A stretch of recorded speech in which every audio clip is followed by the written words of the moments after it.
중국군이 개입하지 않을 것이다. 중국에는 공군이 없다라는 그 메가더의 오판으로 인해서 자, 이 전쟁에 어떤 영향을 미쳤는지 또 계속 보겠습니다. 중국군의 대규모 참전을 알지 못했던 미군은 계속 북진했다.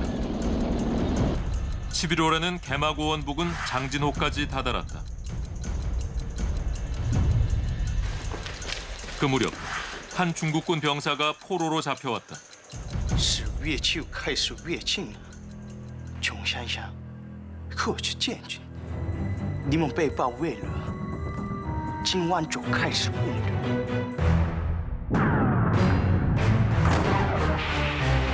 이틀 후 아무도 믿지 않았던 포로의 말은 현실이 됐다. 중국군이 사방에서 미군을 기습 공격한 것이다. 장진호 전투의 시작이었다. 드디어 미국과 중국이 정면으로 붙었습니다. 근데 VCR 보면 중국군 포로가 10월 말에 넘어왔다. 너네들은 이미 포위됐다라고 정보를 알려줬잖아요. 그런데 왜 이걸 흘려 듣고서 당한 걸까요? 아 진짜 답답하네요. 사실은 중국군 포로 말을 주의 깊게 경청하기는 어려웠습니다. 왜냐하면 말단의 포로들이 할 수 있는 얘기가 아니었다고 생각을 했어요. 그러니까 이 역선전일 수도 있다라고 생각을 했고요.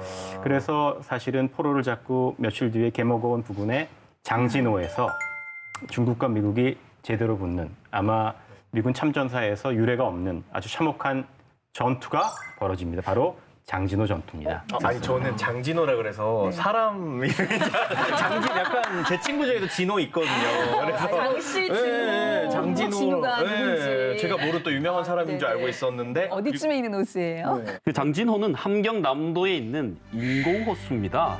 장진강을 막아서 장진호가 됐죠. 소양강 막아서 소양화 되듯이 그렇게 만든 겁니다. 이것을 만들었을 때는 일제강점기 때 일본이 만들었습니다.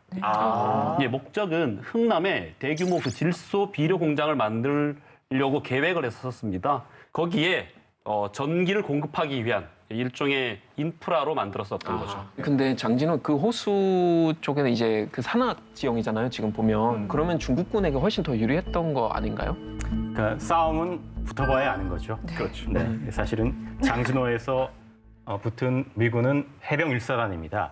해병 1사단이라고 하는 것은 유명한 태평양 전쟁의 전세를 뒤바꾼 와다카날 전투를 승리로 이끈 부대입니다. 그러니까 무적의 불패의 해군 정신에 언제나 충성이라고 하는 해군 불패의 신화를 가지고 있는 부대고요. 거기에 맞서고 있던 중국인민지역은 제9병단이었는데요. 송시륜, 그러니까 숭수룬이라고 알려져 있던 40세의 젊은 장군입니다. 황포군관학교를 나왔고요. 17살 때부터 산전수전, 공중전을 치른 유격의 신, 기습의 명수였다고 합니다. 그러니까 사실은 미군이 자랑하고 있는 해병 1사단과 중국군의 부병단이 맞붙게 되는 거죠. 각 국의 최강 부대끼리 한마디로 붙은 거네요. 그렇죠. 병력은 사실은 중국군이 훨씬 더 많았습니다. 요즘으로 치면 뭐 어벤져스 같은 그런 느낌으로 볼 수 있겠네요. 거의 뭐 호랑이냐 사자냐, 그러니까요. 페도로냐 나달이냐, 뭐 거의 세기의 대결 같은 느낌이 쫙 드는데. 야. 중국군이 이렇게 생각했다고 그럽니다. 미군은 화력이 세서 포병이나 항공기의 지원을 받을 뿐이지 실제로 퇴로가 차단되고 백병전이 벌어지게 되면 전부 다 꼬리를 사리고 도망갈 것이다 라고 생각을 했다고 합니다. 아주 기세등등한 그런 자신감이 있었다. 자, 각 진영의 에이스들이 맞붙은 이 장진호 전투 결과는 어떻게 될까요? 장진호에 다다른 미 해병대는 크리스마스 총공세 작전 선봉에 서서 공격 명령만을 기다리고 있었습니다. 미 해병대는 보시는 것처럼 4,000명은 하갈우리에 그리고 8,000명은 유담리에 공격 선봉으로 흩어져 있었습니다. 자, 그런데 12만의 중국군에게 삽시간에 포위를 당했고요. 자, 그리고 양쪽에서 내려오는 이 중국군들에게 하갈우리 보급로 그리고 고토리까지 순식간에 차단당했습니다. 그러니까 아까 저희가 살펴봤던 구대 전술이 바로 이거 아니겠습니까? 네, 맞습니다. 중국군의 참전 사실을 모른 채 미 해병대는 중국군이 기다리고 있는 장진호까지 제발로 걸어 들어갔던 거고요. 네, 그렇죠. 사방이 중국군에게 둘러싸인 채 도간에 든 쥐처럼 막혀 있는 이런 상황이면 전멸 아니면 전원 토로. 네. 사실상 끝난 거 아닙니까? 네, 그렇습니다. 그냥 독도 그냥 독이 아니에요. 중간에 장진호가 있어요. 얼어붙어 있죠. 네. 그러니까 이 부대들끼리 서로 협력 작전을 펼치기가 굉장히 어려운 상황입니다. 그 상황에서 그냥 포위를 당한 거죠. 자, 그런데 전설의 미 해병대 US Marine US Marine. 아니겠습니까? 자, 그래서 이 좁은 산길을 따라 하가루리, 고토리, 그리고 흥남까지 무려 100km에 이르는 구간을 중국군과 싸우며 퇴각을 했던 것입니다. 아니 지도상으로 봐도 야 좁아요. 다산이에요, 좁고 다산. 길이 이거 하나뿐인 거잖아요. 네, 맞습니다. 게다가 험준한 산악 지형 곳곳에 어디에 중국군이 매복해 있을지 모르는 이런 상황. 네, 그렇죠. 야, 제가 당시에 미 해병대원 마이클이었으면 이런 심경이었을 것 같습니다. 장군님, 우리 지금 후퇴하는 건가요? 아하, 무슨 소리? 우리는 후퇴하는 것이 아니야. 약간 다른 방향으로 공격을 하는 거야. What? 자, 이건 제가 한 말이 아니고요. 당시 미 해병대를 이끌었던 스미스 장군이 직접 한 말이었습니다. 어우, 보세요. 이렇게 겹겹이 중국군이 쌓여 있는 지역을 계속 싸우면서 중국과 전투를 벌이면서 흥남까지 도착을 했던 것입니다. 이야. 자, 이렇게 퇴각하면서 적과 싸우면서 이런 작전이 사실 성공하기 쉽지 않은 작전이에요. 그렇죠.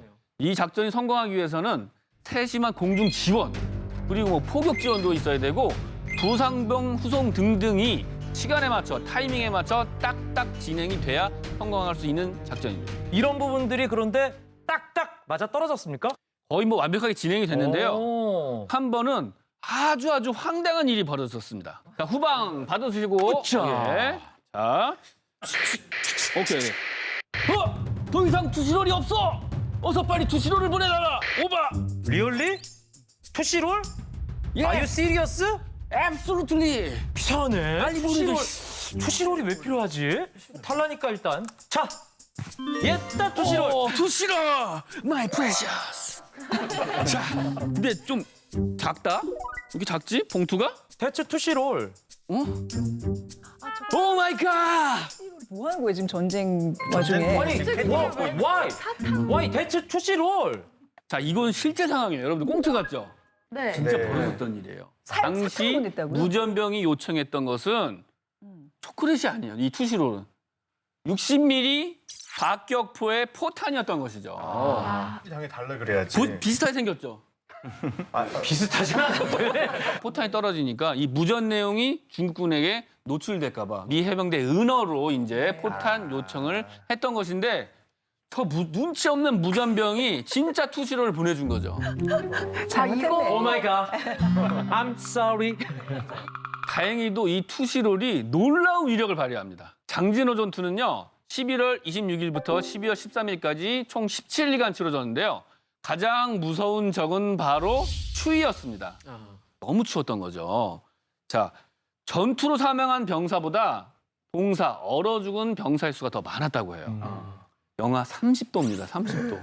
영하 30도면요. 이렇게 상처에서 피가 나잖아요. 피가 얼어붙어요. 그래서 자동 지혈이 된대요. 이러한 맹추위에 가장 중요한 거 전투 식량. 전투 식량마저 꽁꽁 얼어붙었던 겁니다. 자, 그런데 당시 미군에겐 중국군에겐 없는 저 투시롤. 투시롤이 바로 있었던 것이죠. 투시롤. 저도 참 좋아하는데요.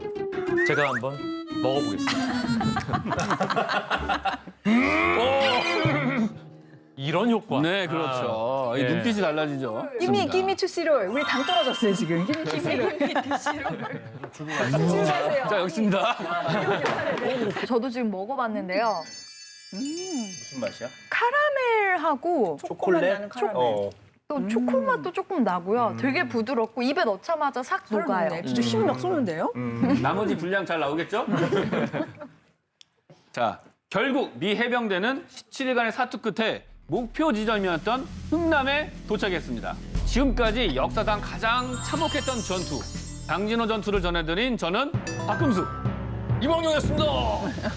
그러니까 전쟁이 이렇게 혹독한 추위와 만났을 때 얼마나 참혹한 결과를 보여줄 수 있는지 보여주는 게 바로 이 장진호 전투네요. 그러니까요. 그 동계 전투 얘기할 때는 주로 스탈린그라드 얘기 많이 하잖아요. 사실 스탈린그라드에 대한 다큐멘터리는 독일에서 정말 어마어마하게 많이 이제 방영되거든요, TV에서. 근데 스탈린그라드 전투, 모스크바 전투, 그리고 장진호 전투는 사실 이제 세계 3대 그런 동계 전투로 뽑히더라고요. 아, 진짜? 거기보다 이 장진호 지역이 훨씬 더 춥다고. 장진호 전투는 최고로 떨어진 날이 뭐 마이너스 35도인가? 심지어는 50년 만에 찾아온 하필. 네, 그 기록적인 맹추위였다고 해요. 정말 연구자에 따라서 좀 편차가 있는데요. 그 해병전략연구소에 나온 논문에는 최하 마이너스 45도까지도 기록했었다고 합니다.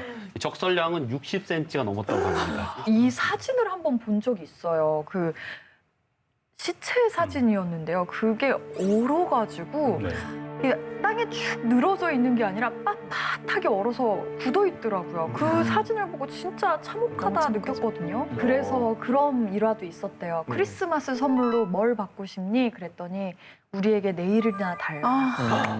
장진호 전투에 참가했던 어머. 그래서 얼마큼 이 병력의 손실이 있었나요? 미 해병 1사단은 전사가 718명, 후송 후 사망이 98명, 실종이 192명, 부상이 3,504명이었고 비전투 손실이 3,659명이었는데 대부분 동상이었습니다.